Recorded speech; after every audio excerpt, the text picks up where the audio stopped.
Good morning. Let us have a time of settling in. Please sit in silence as we enjoy Frank's Prelude this morning, which is Ancient Stories.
That was lovely, Frank. Thank you, as always.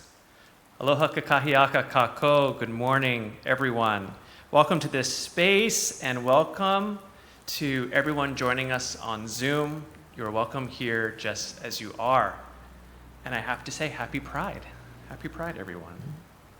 My name is Keola Whittaker, and I'm your service associate this morning and your guest speaker. And this is my third time being here. It's always an honor. I was here for last year, Easter, Christmas service, and Pride, the three major holidays. And there's so much going on in the world right now, but right now, today, I'm happy, I'm excited, and I'm excited to be here in the most beautiful country on the planet, celebrating with you.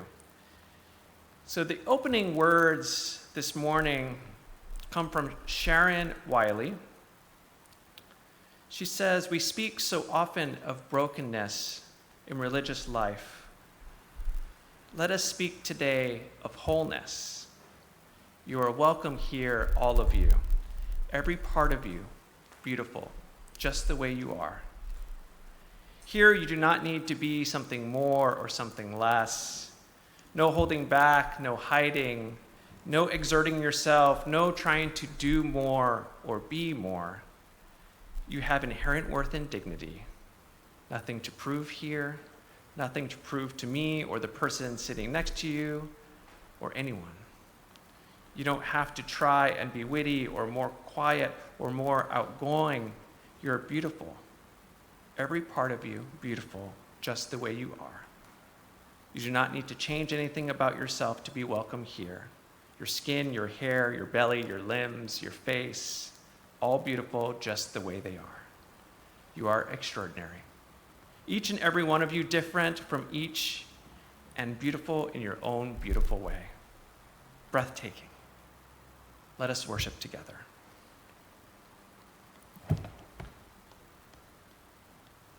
Now we will light our chalice. May I have the chalice lighter, Paul? Thank you. A chalice is a symbol of our Unitarian Universalist faith, and today's chalice lighting words come from Linda Lee Franson. We light this flame to renew our commitment that no one shall ever again suffer for the right of love. We light this flame to celebrate our kaleidoscope of diversity, working, loving, and living on the same side of love. For this, we light this flame. Thank you, Paul. Yes, today will be a joyful day because there's cake involved. And now we will read our covenant together.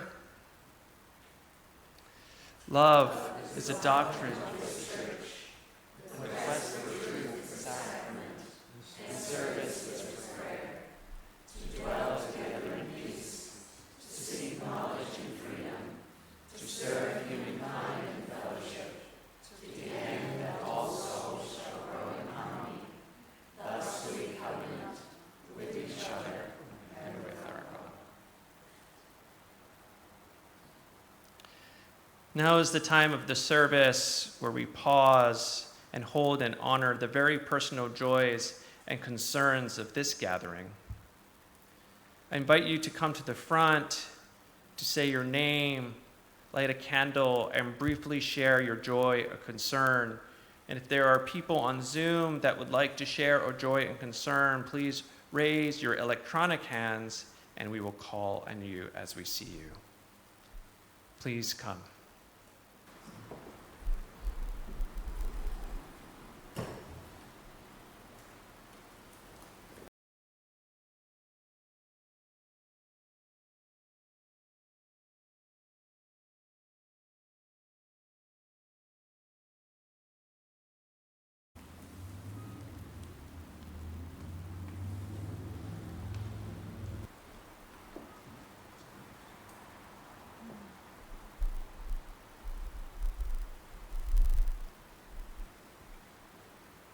Anyone from online?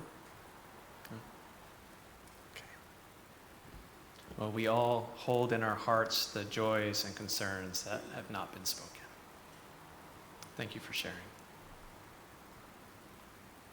We'll move now to our reading, and today's reading is special because it's an ancient mo'olelo. It's an ancient story from my homeland of Hawaii that I wanted to share, and it is the legend of the Kapaemahu stones, which I will talk about in my sermon. So here's the story. In the 1500s, 4 Tahitian healers traveled to Hawaii from their home on the island of Raiatea.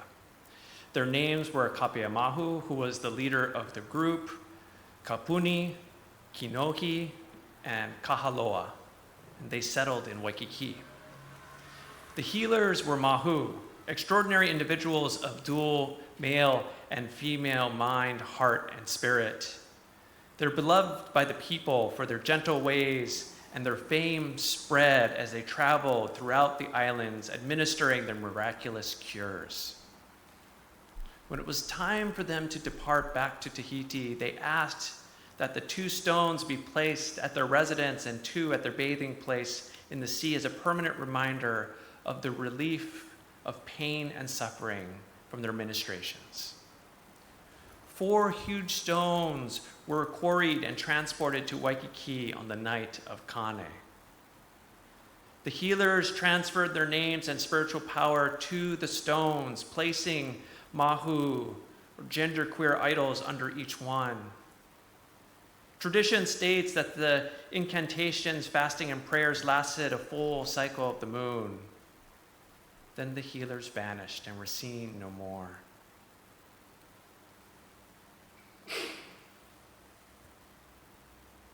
We have, I think you saw an image that was associated with that story.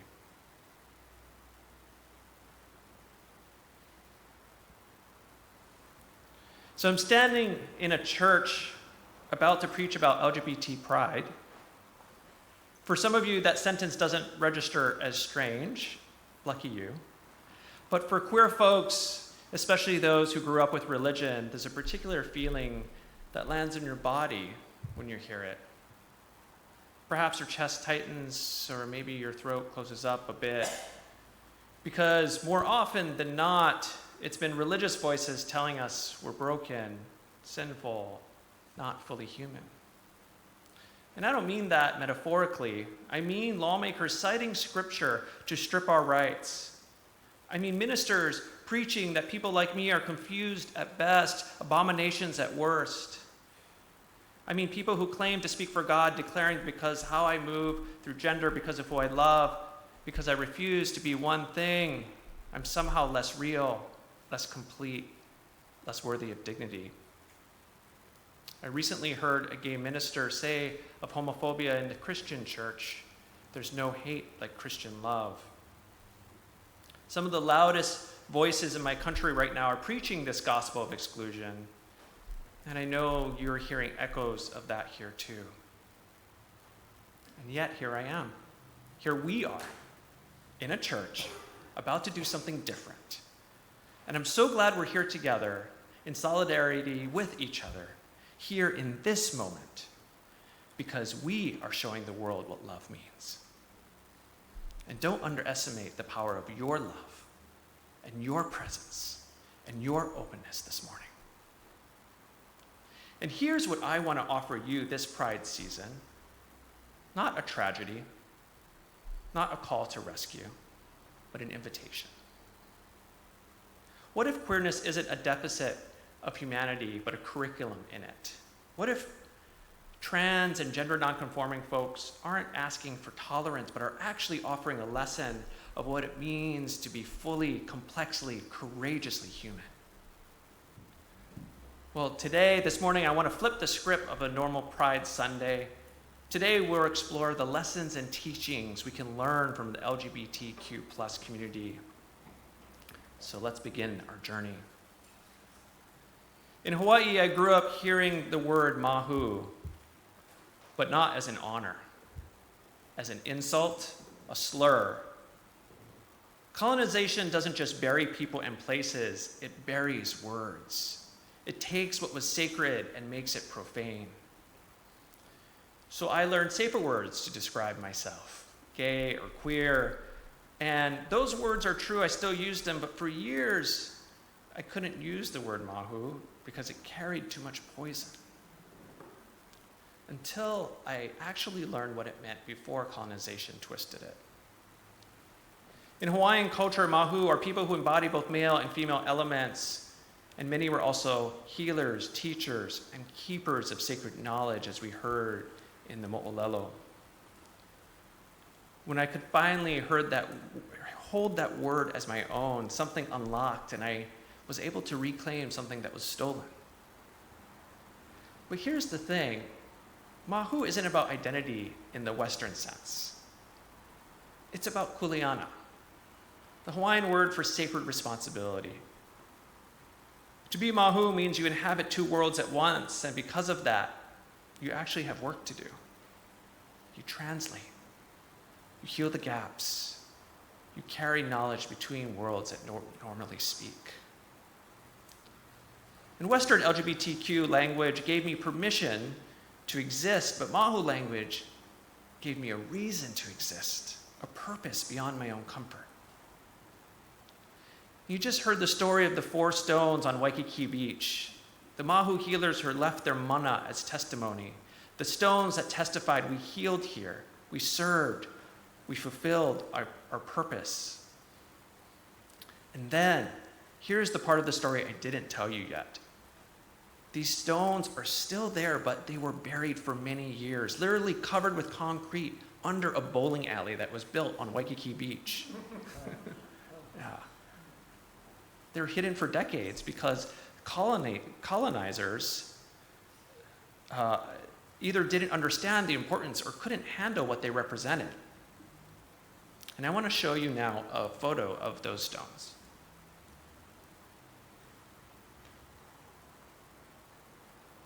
So this is as they look today, and right in front of this is a famous Waikiki beach where all the tourists are gathered. It's full almost every day. Right in back of it is Kalakaua Avenue, one of our busiest streets near the beach. And right to the left of it is a police station and a hotel. But here they sit, and if you're visiting Waikiki, you may not notice them. You can easily walk by them. But this is what was buried for many years, and now it's honored as an archaeological site.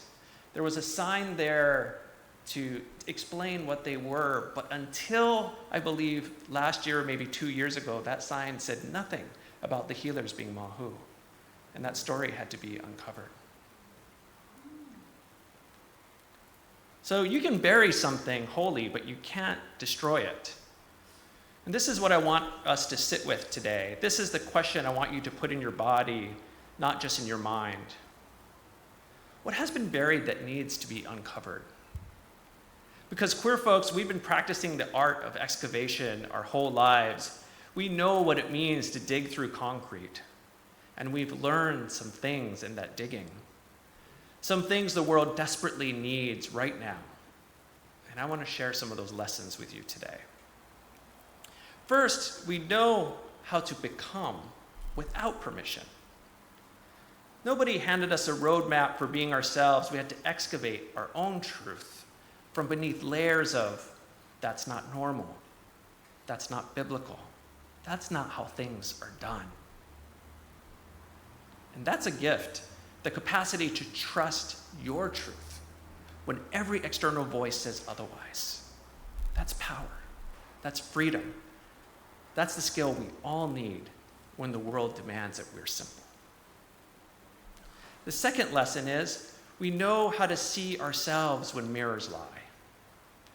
When the culture reflects back a distorted image, when the categories don't quite fit, when the language doesn't even exist to describe yet what you are, you learn to trust what you feel in your bones more than what you're told you should be. You learn that your own knowing is valid, that you don't need permission to be real. The third lesson, we know how to make family with love. When biology fails you, when your given family cannot see you, when the people who are supposed to love you can't for some reason, you learn how to build family from chosen bonds. And sometimes, often, that chosen family teaches what unconditional love actually means. What it means to be completely seen, completely loved. What it means to be held, not despite your complexity, but because of it. Fourth lesson, we learn how to hold steady in transition. To trust that becoming is holy work, not failure. That the in-between spaces, the places where you're not one thing or the other, where you're both and neither, those aren't proof that you're broken. They're proof that you're brave enough to grow. And finally, we know in our bones that being whole doesn't mean being one thing. That you can hold contradictions, be multiple truths at once, refuse to be flattened into someone else's comfortable category. So, that's the curriculum. These are the lessons. But those 5 lessons are not just for queer folks, they're for all of us. Because here's what those stones taught when they were uncovered. Everyone has something buried that needs to be seen. Think about what you've buried to become acceptable in society. What parts of yourself you've concreted over to fit in, to be professional, to be good, to be simple enough for people to understand. Maybe it's the version of you that wanted to paint instead of going to law school. Maybe it's the grief you're not supposed to still be carrying, but you are. Maybe it's the anger that women aren't supposed to express. Maybe it's the tenderness that men are told makes them weak. Maybe it's the questions you have about faith that your family can't handle. Maybe it's the dream that you've given up because it wasn't practical at the time. Maybe it's the person you were before the trauma, before the responsibility of life, before you learned to become simpler for society. If any of that resonates with you this morning, I'm here to tell you something. You're not simple, and you don't have to be just one thing. And you know this in your body. You're the competent professional and the terrified person who has no idea what they're doing. You're the faithful community member and the one holding questions. You're the parent who knows exactly what your child needs, and the scared kid yourself who still needs someone to say that you're worthy. You're the age that you are, and you're also still the 7-year-old who needed to be told that they matter. You're the body you inhabit now. And you're also every version of that body that has ever been. The young one that ran circles of joy, the adult one that birthed or parented, the one that broke, the one that healed. You and your bodies hold those contradictions. You are in transition. You're becoming something perhaps that you can't fully name yet. And the world demands that you bury that complexity. Pick one lane. Be successful or be present. Be certain or curious. Be what the algorithm needs, clean data, so they can categorize you. The authoritarian needs simple categories to control. But we're not data, and we refuse to be sorted. And here's what I need you to understand. That complexity you're carrying, that messiness, that refusal to be that simple thing, that's not what needs to be fixed. That's what needs to be uncovered, just like those stones, protected and celebrated. Those stones don't just testify to queer existence, they testify to the truth that wholeness includes multiplicity, that sacred work happens at the intersections, that healing comes from people who can move between worlds precisely because they don't fit neatly into one. So when we share this rainbow cake in a few moments, I want you to understand what we're actually doing. In Christian communion, bread is broken, body and blood, sacrifice and remembrance. It's powerful theology. But this rainbow cake, it's different. And let me just say, I ordered a rainbow cake expecting when I cut it open, it would be rainbow in the inside. Apparently, the advertisement of a rainbow cake was just rainbow on the outside. But this is a metaphor too. We never know what we're going to expect in the inside, right? Nevertheless, cake is important because it's what you make for birthdays, for weddings, for moments that you want to mark. Something precious exists in the world and deserves to be honored. We don't make cake for mourning. We make cake for declaring that this is worth celebrating. This rainbow cake, with all the rainbow sprinkles, the visible spectrum itself made edible and sweet, is about the uncovering, making visible what is always there but required the right conditions to be seen. And the rainbow symbol is not arbitrary. It's what happens when white light passes through a prism and reveals all the colors that were there all along, just invisible, until something made it visible. That's the full spectrum of human existence. That's gender diversity. That's all of us in our complexity, always there, waiting for conditions that let us be seen.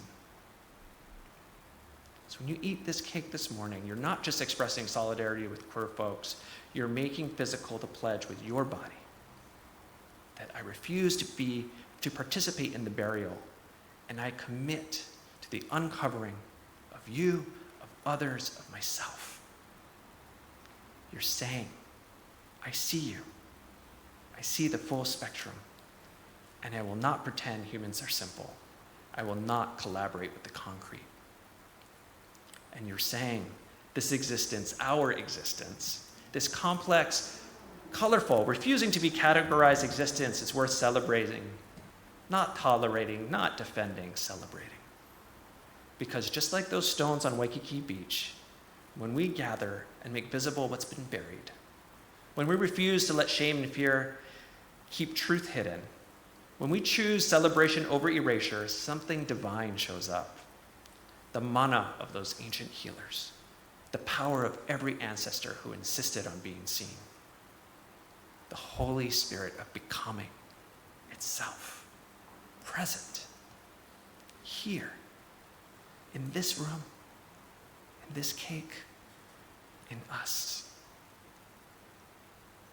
So in a few moments, I'm going to invite all of you, queer and not queer, trans, cis, whatever you are and you're becoming, to receive this cake as a commitment to uncover what's been buried in our communities, our culture, and ourselves. A commitment to see each other as whole, holy, and good, especially in transition, especially when becoming, especially when we refuse to be simple. Because none of us are simple. We are a rainbow cake. The stones that were buried for decades, and yet they remained powerful, present, and waiting. When activists finally demanded that those stones be uncovered clean and made visible again, the stones had not lost their mana. The healing was still there. The testimony was still true. You can bury something holy, but you can't destroy it. This is our work now. To uncover, to testify, to refuse to stay buried, and the stones testify. We are ancient, we are powerful, and we've always been here. The rainbow testifies, we contain multitudes, we are the full spectrum, and this cake testifies, we celebrate what refuses to be simple, even if it looks vanilla. Our bodies are here together to testify. We are healers, we are holy, and we will not be erased. Amen, blessed be, and let it be so. So I want to tell you about the process now, and it's completely voluntary. So we're going to line up and receive the cake, and if you need some water, we have some water in the back as well. After service with tea, we will have the properly sized pieces of cake if you would like to enjoy more. This part is just for ceremony. And finally, please don't feel any pressure to participate at all. I know everyone can't eat cake for various reasons, allergies, diabetes, or personal choice. So know that this is not mandatory, but all are welcome to participate, and all are welcome to sit and enjoy the musical message we will now enjoy during the cake communion. So please come and receive your cake. We'll have napkins, and I'll put the cake on your napkin.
Well, that was fun.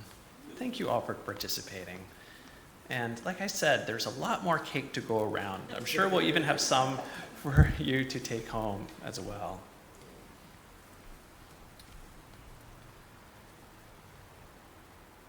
You know, I realized I left something out of this service, probably the most important part, the koha, and we'll do that during notices, because I will not be invited back if we don't do the offering and allow you to express your generosity.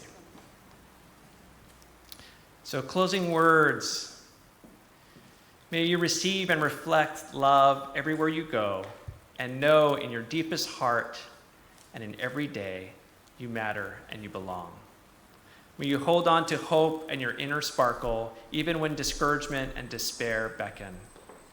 May the beauty that is in you shine out bright as the stars from which they came and to which we will return. Together, may we make this a place of welcome and healing, of connection and plurality. Together, when we practice the compassion and courage, seeing and celebrating and supporting each other. Together, may we be the sparkling force of love that our world needs. Blessed by this community, by the divine, go forth and celebrate with pride. And now we'll extinguish the chalice to bring an end to the service. And we'll say the extinguishing words together. We extinguish this flame, but not the light of truth, the warmth of community, the fire of commitment, or the power of transformation. These we carry in our hearts until we are together again.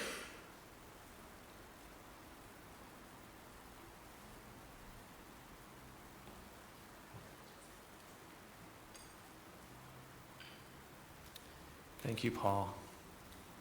Let me just thank you for allowing me to be here. I wish I knew the exact date I'd be here again. I don't quite yet, but I hope it's very soon, because it's so nice to be in community with you every time.